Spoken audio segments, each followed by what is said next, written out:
The Drum, the Doll, and the Zombie by John Bellairs, Chapter 1. Charlie, I'm throwing this shindig for you. Now start having a good time or I'll boot you out into the storm, grumbled Professor Roderick Childermass. He was a short, elderly man with a nest of white hair, wildly sprouting white mutton chop sideburns, and a pitted red strawberry of a nose. The professor stood before a fireplace in his living room, sitting on a brick hearth with their backs to the crackling fire were Johnny Dixon and his friend Byron Ferguson. And hunched and miserable in an armchair was Dr. Charles Coote, the object of the professor's scorn, a specialist in the folklore of magic who taught at the University of New Hampshire. Dr. Coote was a tall, reedy man of about 70, his head crowned with fluffy white hair and his long, bent nose supporting thick, horn-rimmed bifocal glasses. "I'm sorry, Roderick," he muttered, "but I'm afraid I haven't exactly been the life of the party tonight." "The death of the party is more like it," snorted Professor Childermass in his abrupt way. "Right, boys?" Johnny and Byron exchanged glances. Both were about 13. Johnny was short and blond and wore glasses. Byron, who preferred to be called Fergie, was taller and more athletic, with jug ears, curly black hair, a droopy face, big feet, and a devil-may-care attitude. For a moment after the professor's challenge, the two friends just looked at each other. Johnny did not like taking sides in a disagreement between adults, but Fergie grinned and jumped right in. "You said it, Prof," he agreed. "Even before the storm started, the dock was a regular wet blanket." It was 9 o'clock in the evening of a late September Saturday during the mid-1950s. An equinoctial gale had blown into Dunstan Heights, Massachusetts, at sunset, and now a dismal wind howled outside a cold, pelting rain. As a cold, pelting rain rattled the windows. The nor'easter had brought chilly temperatures, and the professor's first fire of the season was a welcome defense against the cool and the damp. Dr. Coote sighed deeply. "I am sorry if I'm spoiling everyone's good time," he said. He took a sip from his mug of spiced cider, and his glasses fogged from the vapor. He appeared not to notice. "The truth is, I've been jumpy ever since coming back from New Orleans 2 weeks ago. Something rather odd happened to me there, and I have yet to figure out what it meant." Setting his empty mug on the mantel, the professor leaned against the chimney and lit one of his black and gold Balkan-Sobrane cigarettes. "Well, spill it, Charlie. You're among friends here. The storm is too brutal for you to drive back to New Hampshire anyway. I obviously have to offer you a bed for the night. If I must share my house with you, I simply will not have you moping around like a gloomy Gus. So you might as well tell us your story." "Yeah," said Fergie, who had just finished his slice of the professor's famous German chocolate cake. "Tell us, Doc, what happened way down yonder in New Orleans? You got chased through the bayous by Albert the alligator?" Johnny felt sorry for Dr. Coote, who merely smiled in a mildly pained way at Fergie's little joke. Dr. Coote was a timid soul, not at all like the bombastic Professor Childermass, who terrified practically everyone in Dunstan Heights with his prickly personality and explosive mannerisms. However, over the past several years, Johnny had come to know and like the cranky old man, who had a warm heart beneath his gruff exterior. Johnny's mother had died some time before. His father, who was a veteran bomber pilot, had rejoined the Air Force to fly fighter planes when the Korean War broke out. Because of that, Johnny had moved from New York State to Dunstan Heights, where he lived with his grandparents across from Professor Childermass on Fillmore Street. The Korean War had recently ended, but the Air Force needed Johnny's dad to train pilots for the Strategic Air Command. Since the assignment involved a lot of travel, Major Dixon saw Johnny only a couple of times a year. The rest of the time, Johnny spent with his grandparents, or with Fergie, or with Professor Childermass and his few friends. Dr. Coote coughed self-consciously and finished the last of his hot cider. "I know the story sounds silly," he murmured, "and yet the incident has preyed on my mind in, well, a most unpleasant way. It all began when I traveled to New Orleans to attend the annual meeting of the North American Folklorists Association. The conference took place on Thursday morning through Sunday noon. You know how these academic conferences are, Roderick." "Indeed I do," growled Professor Childermass, his eyes glittering behind his rimless spectacles. "Pack of pompous old fools reading gassy essays to each other and telling one another how smart they are. The worst of it is they think they're all having such a marvelous, interesting, informative good time. Phooey on that. Give me a good old Red Sox baseball game any day of the week." "Well, I think if you were to understand the story, I had better show you something. It's just outside in my car." Dr. Coote went to the front closet, where he retrieved his comfortably worn camel's hair topcoat. He bundled into it and clamped on his battered Homburg. Then he dashed into the storm. In a moment he was back, holding a brown paper bag that the rain had already soaked. He set it down before the fire and shrugged out his coat. "Heavens, but the wind is ferocious. Are you boys going to be all right?" Sure," answered Johnny, his gaze on the wet paper bag. "Of course they are," said Professor Childermass. "Byron is spending the night with John. Stop stalling, Charlie. What happened at this pretentious academic conference that's got you as spooked as a lone kitty cat lost in a dog kennel?" "I was coming to that," said Dr. Coote. He sank into his chair again, removed his rain-spattered spectacles, and fished a crumpled handkerchief from his side pocket to polish them. "Well, everything went all right until Saturday evening, just 2 weeks ago tonight. At 7 I took part in a panel discussion about Caribbean folklore research. Somehow or other we got onto the voodoo cults of Haiti and St. Ives. I am afraid I sounded off a bit. You know, I have done some research preparatory to writing a book on the subject, and—" "Yes, we know how brilliant you are," interrupted Professor Childermass rudely. "Get to the point. What happened?" Dr. Coote coughed and replaced his glasses. "Well, at the end of the session, a young man came up to me. He told me he was from the island of St. Ives, and that I had several points exactly right, but others needed clarifying. Above all," he said with a frightened look around him, "you must discover how to deal with the sect of the Baron. You must learn how to defeat the terrible priests of the Midnight Blood. You must beware of the walking dead, and whatever you do, you must take care and destroy it if you can." With a shudder, Dr. Coote picked up his mug, only to discover that it was empty. He took a deep breath. "Then the young fellow handed me the article that is in that paper bag, and he melted away into the crowd. I tried to follow, but he lost me." Professor Childermass tossed the stub of his cigarette into the fire.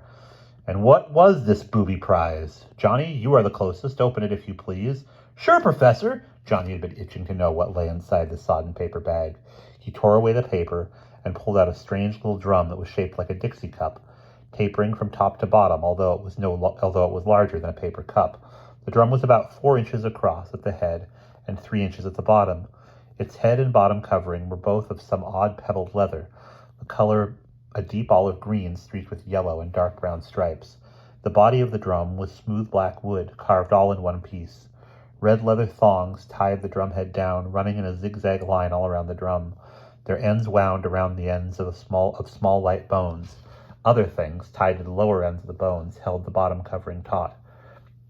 Between the bones, red, green, gray, blue, and white circles had been painted on the body of the drum. Each circle held an emblem: a grinning white skull, a black top hat, a wriggling green snake, a yellow bolt of lightning, and a red drop of blood with a teardrop-shaped white highlight. "For heaven's sake," said the professor, taking the drum from Johnny and turning it this way and that as he looked at it. "Don't tell me this is what gave you the jitters. Why, you can order one just like this from the Montgomery Ward catalog. It comes with a feather headdress of your very own and a quiver full of rubber-tipped arrows." "Oh, indeed?" asked Dr. Coote with a sickly smile. "Tell me, Roderick, does the Montgomery Ward drum include a set of 5 phalanges? Because that is exactly what those 5 little light bones are. Human finger and thumb bones." Fergie jumped. "Neato," he said. "Hey, Prof, can I take a gander?" Professor Childermass handed him the drum, and Fergie touched the bones one by one as if he were counting them. He sank back down on the floor in front of the fireplace. "Look, John, baby," he said. "Real human fingers." Johnny regarded the bones curiously. Now he could see that they tapered to delicately rounded ends. Yes, they could very well be the finger and thumb tips of some unlucky person. However, the news did not excite him as it did Fergie. Instead, it made Johnny's stomach feel queasy. Professor Childermass was scowling. He hated it when anyone showed him up, and he especially hated to have some choice bit of sarcasm turned against him. With a splutter, he began, "Now see here, Charlie, even if those really are human bones." "That they are, Roderick," said Dr. Coote, sounding mildly exasperated. "I had an expert at the university take a good look at them, and don't say they must be fake or fossils. They are genuine bones, and they come from someone who was killed, or at least who lost his hand relatively recently, within the last century or so. The frown deepened on the professor's face. As I was about to say, even if those bones are bona fide, they cannot possibly harm you. I'll admit I've heard of vengeful ghosts returning to haunt people who did them wrong. Still, I have never heard of a one-handed ghost out to collect his missing whatchamacallits. Phalanges, said Dr. Coote helpfully. The professor's face got red. Phalanges, all right. Drat all punctuation, pedagogies. Phalanges, whatever they are, they cannot hurt you. And that is my point. They are simply lifeless bits of bone. Dr. Coote shrugged. I am not afraid of dry bones, Roderick. I may be more cautious than you, but I am not a superstitious fool. No, the symbols painted on the drum disturb me more than the bones do. They are emblems of Baron Samedi, the Lord of the Dead, and of his cult. The cult must be the sect of the Baron. That much is obvious. Aside from that, I am in the dark. I have never read anything about the Midnight Blood Priests. But what really bothers me is that I don't know anything in voodoo that has to do with this drum. And I should. What in thunder is voodoo? Asked Professor Childermass. Dr. Coote leaned forward in his chair, clasping his hands before him. I must explain that most scholars have never studied the St. Ives branch of voodoo. Many have never even heard of it. St. Ives is a tiny Caribbean island with a population of only a few thousand, all descended from French planters who fled from Haiti during a slave rebellion in 1791. Curiously, the French took with them the superstitions and magical practices of the slaves. Today, almost no outsiders visit the island because it is not on the regular tourist routes, and getting there is a real problem. The people are very secretive. Their rulers are bokors, or priests of the local voodoo cult, which they call voodoo.